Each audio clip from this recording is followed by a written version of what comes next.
राजस्थान के एक छोटे से गांव में 100 साल पुरानी हवेली थी, ठाकुर हवेली।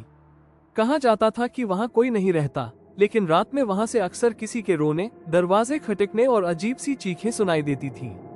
रीमा एक यूट्यूबर थी जो हॉरर कंटेंट बनाती थी। उसने इस हवेली के बारे में सुना और वहां जाकर रात बिताने का फैसला किया ताकि वो अपने चैनल के लिए रियल हॉरर एक्सपीरियंस शूट कर सके। रीमा अपने कैमरे और टॉर्च के साथ हवेली में दाखिल हुई। पहली 2 मंजिलें तो सुनसान और धूल भरी थी, लेकिन तीसरी मंजिल पर एक बंद दरवाजा था। तीसरा कमरा। दरवाजे पर लिखा था, इसे मत खोलना, वरना जो अंदर है वो बाहर आ जाएगा। रीमा ने उस चेतावनी को नजरअंदाज किया और दरवाजा खोल दिया।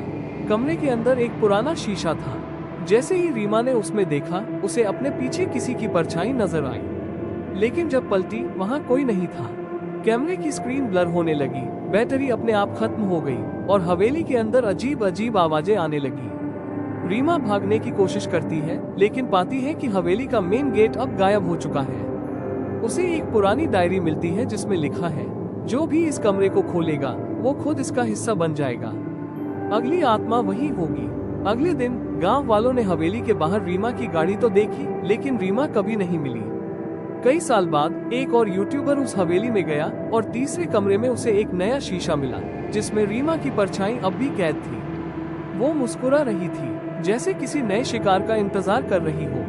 कभी कभी हमारी जिज्ञासा हमें वहां ले जाती है जहां नहीं जाना चाहिए।